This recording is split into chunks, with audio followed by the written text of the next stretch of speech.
우리 함께 하나님의 말씀 펴겠습니다. 하나님의 말씀 빌립보서 3장 20절에 있는 말씀을 다 함께 펴도록 하겠습니다. 빌립보서 3장 20절에 있는 말씀입니다. 우리 성경을 가지신 분들은 성경을 찾아서 우리 같이 읽도록 하겠습니다.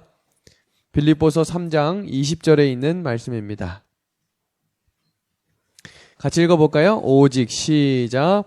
오직 우리의 시민권은 하늘에 있는지라 거기로서 구원하는 자 곧 주 예수 그리스도를 기다리노니. 아멘. 오늘 말씀의 주제는 우리의 시민권은 하늘에 있고 라고 하는 말씀으로 함께 은혜를 나누려고 합니다.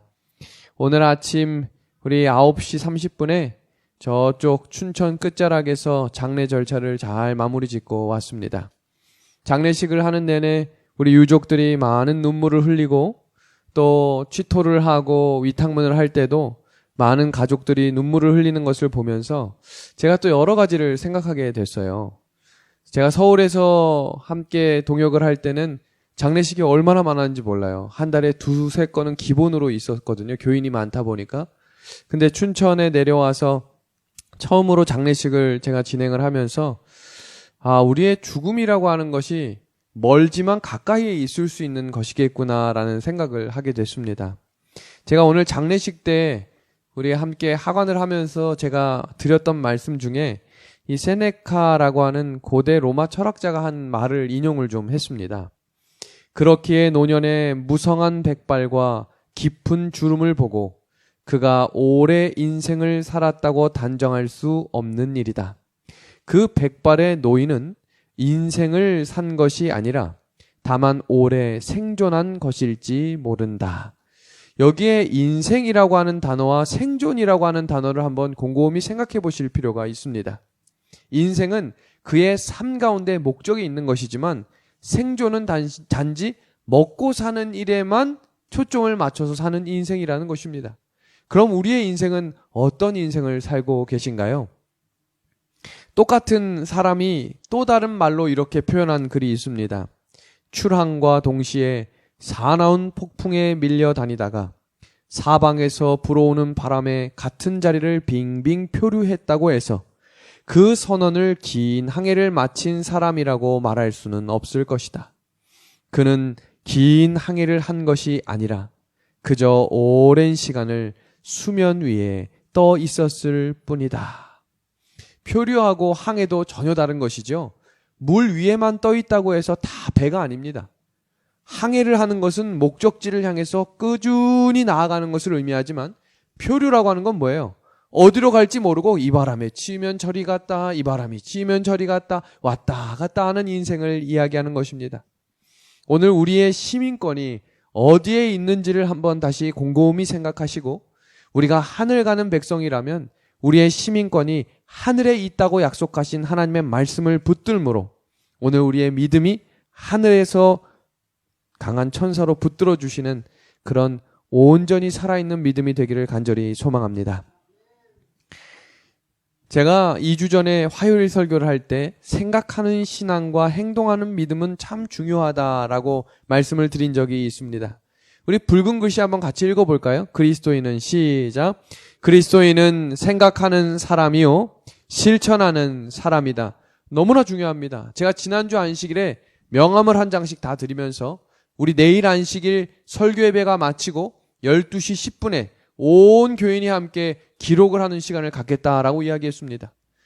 물론 잊어버리신 분도 계실 것이고 이미 작성하신 분들도 계실 것입니다. 우리의 신앙이 자라나기 위해서는 말씀을 듣고 반드시 성령의 인도를 따라 실천하는 믿음이 있을 때 우리의 삶 가운데 변화를 경험하게 될 것입니다. 저 사람은 하겠지? 나는 교회를 다니는 것만으로도 좋게. 교회 다니는 것도 얼마나 버거운지 몰라. 그러면 10년을 다녀도 똑같은 믿음입니다. 제가 오늘 설교를 준비하면서 꿈을 꿨어요. 꿈 꾸는데 돈 드는 거 아니잖아요. 그죠? 누가 꿈 꿨는데 돈 내라고 하시는 분 없죠? 제가 어떤 꿈을 꿨냐면 그래, 춘천 은하숙교회가 춘천에서 가장 좋은 가장 큰 교회가 되는 꿈을 한번 꿔보자. 아멘 안 하실 거예요? 그리고 제가 또 다른 꿈을 꿨는데 강원도에서 오늘 11조에 대한 이 1등부터 200등까지 순위가 나왔는데 우리 교회 순위는 119등이에요. 강원도에서 가장 11급 많은 교회가 되면 좋겠다라는 꿈을 꿔왔어요. 이건 꿈이에요, 꿈. 꿈은 꿔도 되잖아요. 그리고 꿈이 없는 사람은 도태하게 돼 있어요. 그냥 있는 사람에게 족하고 그냥 오는 사람과 함께 만족하며 예배 드리는 것에 만족하는 사람은 거기가 끝일 것입니다. 그러나 우리가 하나님을 바라보고 내게 능력 주시는 자 안에서 내가 모든 것을 할 수 있느니라. 아멘? 아멘이에요. 저는 그런 꿈을 갖는 것을 좋아합니다. 그래서 생각하는 신앙과 행동하는 믿음이 오늘 우리 교회에, 우리 은하수 교회에 꼭 있으면 좋겠습니다. 이런 거 들어보셨어요? 밖에서는 신사처럼 잘하는데 집에 와서는 함부로 하는 사람 들어보셨나요? 그럼 거꾸로 반대로 밖에서는 함부로 하고 집에 와서는 모범생처럼 집에서 잘하는 사람, 둘 중에 어떤 사람이 좋아요? 다 별로예요. 안과 밖이 같아야죠. 하물며 밖에서 함부로 했다고 해서 교회에 와서도 함부로 하는 사람들이 종종 있습니다. 밖에서 하는 것처럼 똑같이 싸움하려고 교회 와서도 으르렁 대시는 분들이 더러 있습니다. 그건 잘못된 신앙입니다. 밖에서 싸우다가도 교회 와서는 멈춰야 합니다. 말씀을 들으면 실천해야 하는 힘을 가지고 이러한 말씀이 성경에 있음을 믿는다면 우리가 생각하고 우리가 행동하는 그런 살아있는 교회가 되면 좋겠습니다. 말세를 이야기하며 누가복음 21장은 우리에게 이렇게 권면합니다. 너희는 스스로 조심하라. 그렇지 않으면 방탕함과 술 취함과 생활의 염려로 마음이 둔하여지고 뜻밖의 그날이 덫과 같이 너희에게 임하리라. 그날이 언제일까요? 예수님의 재림의 날입니다. 그러면 다른 말로 이야기하면 혹시 우리의 죽음의 날일 수도 있어요. 예수님이 재림하시기 전에 우리가 눈 감을 수도 있어요. 그래서 우리는 언제나 스스로 조심해야 합니다. 죄인이 가지고 있는 특징이 두 가지가 있는데 그것은 변명하고 핑계를 댄다는 것입니다. 아담과 하와가 선악과를 먹고 숨어있을 때 하나님이 나타나셔서 아담에게 이렇게 질문하죠. 너 왜 숨어있니? 라고 물었어요. 그때 아담이 뭐라고 대답했죠? 창세기 3장에? 그렇죠. 하나님이 뭐라고 이야기하냐면 먹어서 죄송합니다 라고 이야기하지 않고요. 하나님이 주신 여자가 주어서 먹었습니다 라고 이야기했어요. 그 다음에 여자에게 질문합니다. 너는 왜 먹었니? 그랬더니 뭐라고 이야기해요? 뱀이 줘서 먹었다라고 이야기하는 것입니다. 죄라고 하는 것은 특징이 있는데 반드시 변명과 핑계를 댄다는 것입니다. 이것이 신앙생활까지 오면 매우 곤란합니다. 교회 안에서도 잘 생각해 보시면 핑계대는 것이 너무나 많은 것이 우리의 일상생활입니다. 한번 볼까요? 오늘날 많은 성도들이 자신의 신앙 상태에 대해서 목회자에게 핑계를 댑니다. 목사님이 좀 더 영성적이면 좋겠는데, 목사님이 조금만 더 설교를 잘했으면 좋겠는데. 그럼 목사님은 또 뭐라고 이야기해요? 교인들이 정말 왜 이러는지 모르겠다. 그리고 성도님들은 또 누구 핑계를 대요? 장로님들이 사회만 벌고 일을 안 한다는 거예요. 도대체 장로님이 왜 그러신지를 모르겠다고. 그럼 장로님들은 또 뭐라고 이야기할까요? 옛날엔 안 그랬다고. 내가 젊었을 때 일할 때는 이러지 않았다고. 발 벗고 나서서 이랬는데 요즘 사람들은 왜 이런지 모르겠다고. 그리고 끝에는 다 뭐라고 해요? 정말 행정자들이 행정만 똑바로 했다면 좋았을 텐데. 이 모든 핑계의 사슬이 누구 때문이라는 거예요? 결국에 나 때문이라는 것을 우리는 알아야 합니다. 그런데 우린 자꾸 핑계고 변명을 대는 것을 좋아한다는 것은 내가 죄인이라는 증거입니다. 교회 증언에 나온 말씀입니다. 나의 사랑하는 형제 자매여, 진리에 매어 달리라. 스스로 신앙 경험을 쌓으라. 그대는 개성이 있다. 그대는 남들과 독립해서 그대가 그대의 길에 비치는 빛을 사용하는 방법을 스스로 만들어낼 책임이 있다. 타인들의 헌신의 부족이 그대의 핑계가 될 수 없다. 다른 사람 아무리 핑계대어도 아무 소용 없다는 것입니다. 우리 노란 글씨 한번 같이 읽어주시겠습니까? 시작. 범죄는 그대 스스로 한 행위이다. 결국 우리가 하늘나라에 들어가기 위해서는 하나님의 심판대 앞에 가족별로 쓰거나 교회별로 쓰지 않아요. 자, 춘천은하숙교회 오신 분들 줄 서세요 하고 서지 않아요. 자, 우리 송기돈 집사님 가정 줄 서세요. 이렇게 하지 않아요. 다 이름을 호명하신다고 했는데 어떻게 부른다고요? 박용숙 집사님하고 하만식 장로님이 인꼬 부부라고 해서 둘이 같이 못 서요. 반드시 한 명씩 서겠다고 이야기했습니다. 자, 이름을 부릅니다. 박용숙 나오세요. 네 하고 이제 섰어요. 하나님의 심판대 앞에 선 거예요. 그런데 이제 물어봅니다. 그때 왜 그러셨어요? 그러면 뭐라고 핑계대는 거예요? 아, 제가 목사를 잘못 만나서 그랬습니다. 그러면 그 목사 데리고 와라 이렇게 하시지 않는다 이 말이에요. 무슨 말이냐면 너희는 어떻게 조심하라고요? 스스로 조심하라고 이야기하셨어요. 에스겔 14장에 나온 말씀입니다. 비록 노아, 다니엘, 욥이 거기 있을지라도 나의 삶을 두고 맹세하노니 그들은 자녀도 건지지 못하고 자기의 의로 자기의 생명만 건지니라. 나 주 여호와의 말이니라. 자기 운명은 하나님께서 하나님을 의지함으로 하나님의 의를 붙드는 스스로의 믿음을 가지고 구원받겠다고 했지, 내 남편이 믿음이 좋아서 구원받는 것도 아니고 춘천 은하숙교회가 좋다고 해서 구원받는 것도 아니라고 하는 사실입니다. 제가 앞으로 화요일과 금요일 설교를 이렇게 번갈아 가면서 화요일은 성경에 나오는 역사의 뼈대를 가지고 설명을 하고, 그 다음 금요일에는 6월과 7월 달에 성경 말세에, 성경에서 이야기하고 있는 말세의 성도들의 삶에서 가장 중요한 삶의 자세가 무엇인지를 성경 속에, 성경과 예언의 신에 나온 말씀을 가지고 제가 함께 설교를 하려고 합니다. 성경이 무엇을 말하고 있는가? 자, 한번 볼까요? 세상의 인류와 기원을 짧게 기록했습니다. 그럼 우리가 어떤 궁금증을 가져야 되냐면, 제가 아까 뭐라고 했죠? 신앙은 생각해야 한다 그랬죠. 그냥 아무 생각 없이 교회로 오면 안 돼요. 그리고 아무 생각 없이 교회를 나가면 안 됩니다. 교회를 오실 때도 나갈 때도 생각을 해야 되는데, 뭐에 대해서 생각을 해야 되는 거예요? 말씀에 대해서 생각을 하셔야 돼요. 성경을 읽을 때 성경이 총 1189장으로 되어 있거든요. 근데 창조에 대해서는 몇 장만 되어 있는 줄 아세요? 1장과 2장 단 2장에 나와 있어요. 오늘날에 창조론과 진화론이 막 팽팽한 게 아니고요. 인구의 약 90% 이상은, 더 나아가서 한 95% 이상은 다 진화론을 믿어요. 지나가는 사람 10명을 붙잡고 창조론 믿으세요라고 하면 저희를 이상한 눈으로 볼 수 있어요. 기독교인들 중에서도 창조론이 맞는지 아닌지를 고민하고 있다니까요. 그렇다면 성경이 이렇게 길고 많은데 그 중에 왜 창조론은 2장밖에 없을까 생각을 해보셨나요?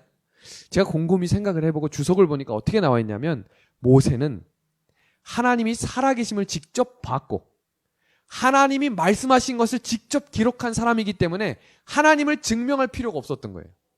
하나님이 살아계시고 하나님이 나의 구주 되심을 이미 알았기 때문에 창세기를 기록할 때 창조론에 대해서 하나님이 어떤 분인지에 대해서 막 기술할 필요 없이 1장과 2장 간단하게 기록해도 하나님이 살아계신 분이 명확했다는 거예요.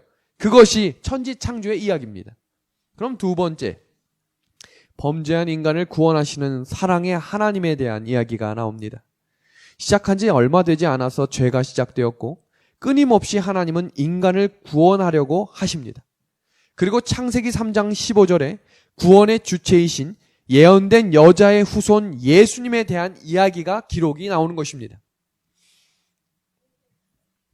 그리고 네 번째는 여자의 후손의 출생인 혈통인 이스라엘의 역사가 성경에 굉장히 많이 기록이 되어 있어요. 그럼 제가 뭐라고 이야기했어요? 생각을 한번 해보자 그랬죠. 왜 창조에 대해서는 적게 나오는데 왜 이스라엘에 대해서는 성경에 왜 이렇게 많이 나올까? 구약 전반적인 전체가 누구 스토리예요? 이스라엘의 스토리잖아요. 왜 이스라엘이 기록이 많이 되어 있을까? 제가 책을 자세하게 읽어보니까 어떤 내용이 나오냐면, 성경은 꾸며낸 이야기가 아니라 하나님이면서 사람으로 성육신하신 예수님이 어느 민족을 통해 나오세요? 이스라엘을 통해 나오시죠. 그리고 그 예수님이 어떻게 태어나셨어요? 성령으로 잉태되시려면 여자의 후손으로 유다의 자손이 어떻게 역사적으로 이어져 내려왔는지가 중요해요, 안 중요해요? 중요한 거예요. 성육신을 믿지 않는 사람도 성경을 제대로 연구하고 공부하면 누구나 다 믿을 수밖에 없게 성경이 기록되어 있어요. 성경이 그렇게 자세하고 명확하게 기술이 되어 있는 것입니다. 예수님이 누구의 후손으로? 여자의 후손. 그 여자의 후손이 어디의 역사로? 이스라엘의 역사로 기록이 되어 있다는 것입니다. 그리고 이어지는 내용은 죄인이 어떻게 구원을 받을 수 있는지에 대해서 광야에 세워진 성소를 통해서 설명하고 계십니다. 구원의 원리와 방법, 예수님만 믿으면 구원받는다라고 하는 개신교의 원리가 교회를 다니면 예수 믿으세요? 구원받으셨어요. 그리고 장례식 때 뭐라고 이야기하냐면 믿었기 때문에 이미 하늘에 들어가셨어요. 우리 박수 치겠습니다 하면서 장례식이 끝나요. 그러나 성경을 보시면 성소 제도를 통해서 구원의 원리가 얼마나 하나님 안에서 이루어질 수 있는 믿음으로 말미암는 의에 대해서 명확하게 기술하고 있다는 사실입니다. 그리고 여섯 번째는 구원받은 사람의 생활 방식입니다. 이미 구원받은 하나님의 백성들, 칭의라고 하는 단어도 잠시 후에 배우겠지만 구원받은 백성의 사람들, 구원받기 위해 열심히 달리라가 아니고요. 구원은 값없이 주시는 선물이라고 이야기했어요. 그 구원받은 사람들이 어떤 방법과 행동으로 살아야 하는지, 삶의 자세는 무엇인지, 어떤 것을 실천해야 하는지를 성경이 기술하고 있다는 것입니다. 그리고 마지막 일곱 번째는 구원의 완성은 재림이라는 것을 설명하고 있습니다. 그래서 일곱 가지를 전체적으로 한마디로 정리하면 인간 회복을 설명하고 있는 것입니다. 이 인간 회복이라고 하는 단어를 두 단어로 정리하면 무슨 말이냐면 구원이라고 하는 단어예요. 구원.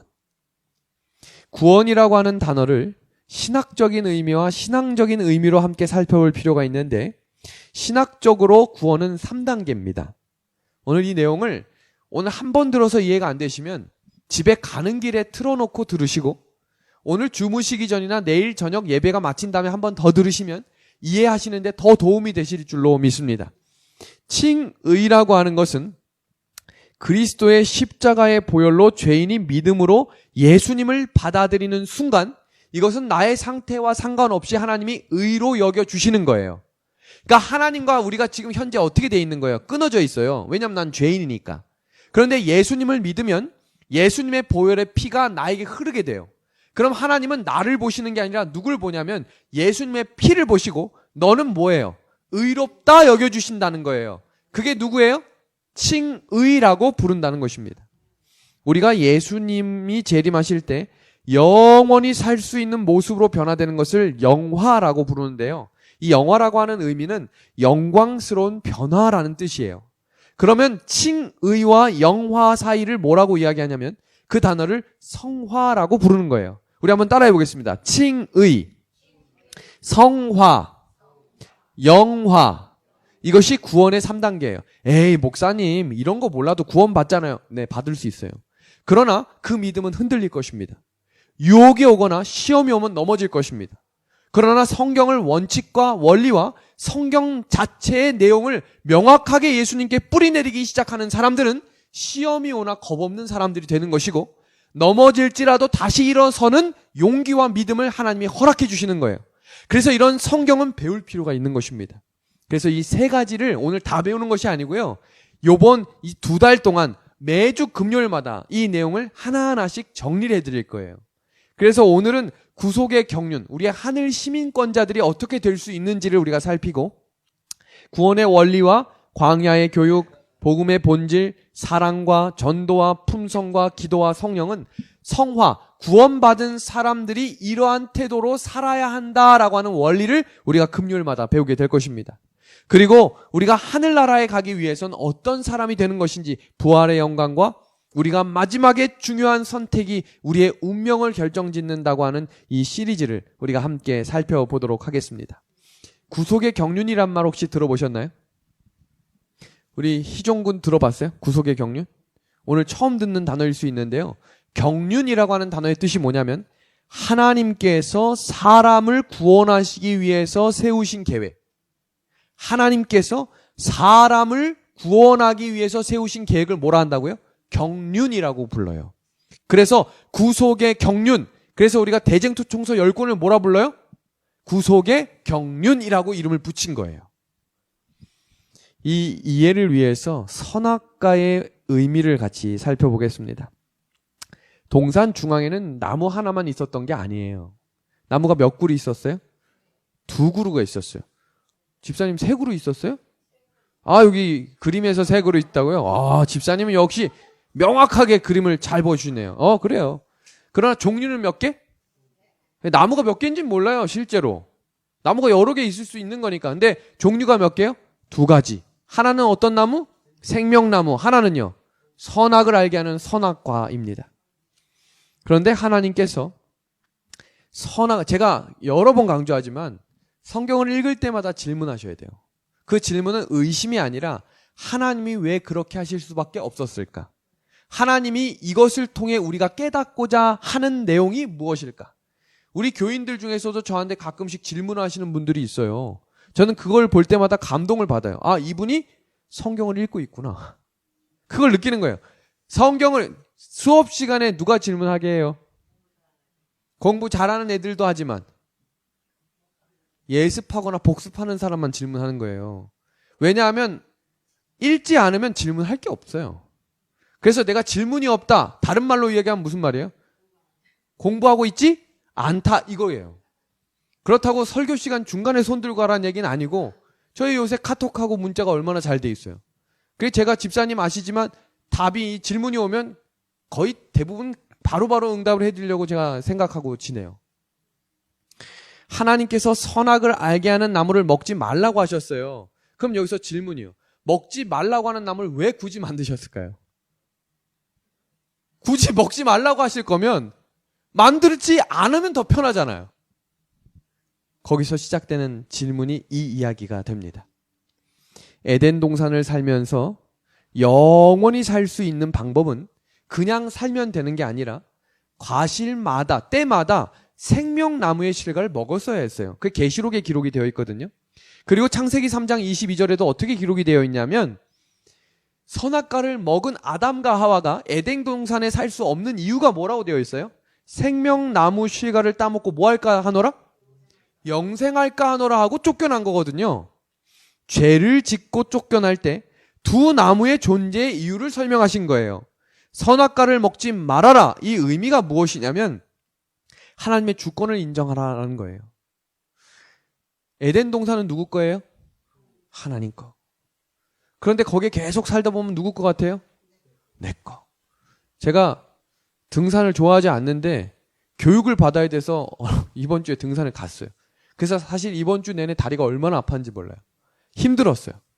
배낭을 제가 3주 전에 빌렸어요. 그 배낭이 제 동기 건데 그렇게 좋은 건지 몰랐어요. 그걸 들고 갔더니 사람들이 와 부자네 이런 거 어디서 샀냐는 거예요. 그래서 제가 빌렸다고 했거든요. 그런데 제가 그거를 11시간 동안 메고 다니다 보니까 어깨가 너무 아파요. 제 게 아니니까 어떻게 내려놔야 돼요?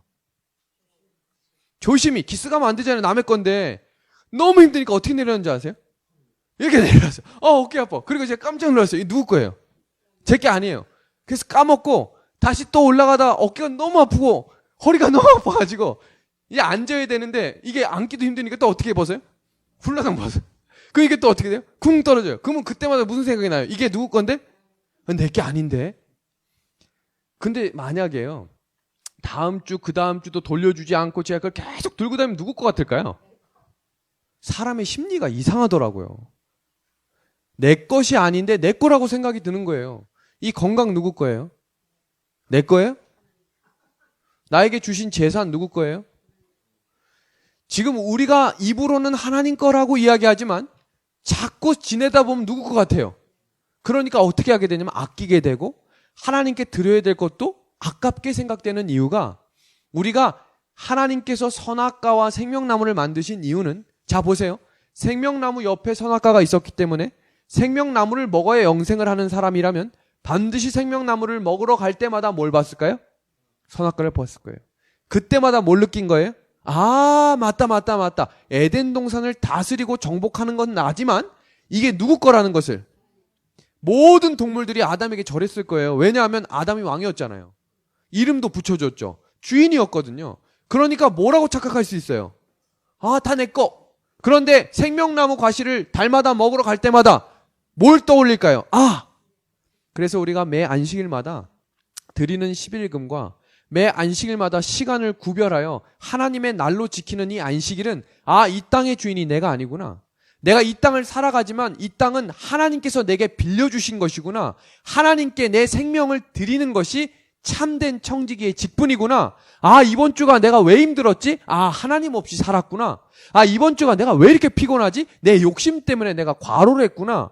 그 모든 것이 다 나로부터 시작된다는 것을 무엇을 통해 알게 하시는 거예요? 이 안식일을 통해 알게 하시는 것입니다.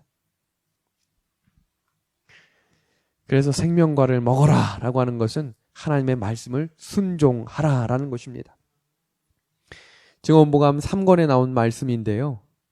우리 노란색 글씨만 한번 큰 목소리로 읽어볼게요. 이 나무는 시작. 이 나무는 하나님의 만물의 소유주의심을 뭐하는 거예요? 끊임없이 상기시켜 주는 것입니다. 그래서 선악과를 먹는 것은 뭐예요? 하나님의 주권을 거부하는 것입니다. 선악과를 주신 이유는 선악과를 먹는 것은 천지 만물에 대한 하나님의 주권을 거부하는 것이라는 것입니다. 선악과를 먹으면 왜 죽을까요? 왜 선악과를 먹으면 죽어야만 했을까요? 그 이유를 한번 살펴보겠습니다. 죽음의 원인입니다. 초기 단계에 뱀이 찾아왔을 때 하와가 아이고 어서 와라 라고 했나요? 저리 가라고 이야기하고 절대로 내가 너 말에 넘어가지 않겠다고 하는 완강한 믿음이 있었나요? 선행이에요, 후자예요? 대답 안 하시기로 오늘 결심하고 오셨어요? 믿음이 있는 상태였어요? 처음부터 흔들린 거예요? 헷갈리셔서 대답을 안 하시는 거예요? 뱀에게 과장까지 하면서 하나님이 보지도 만지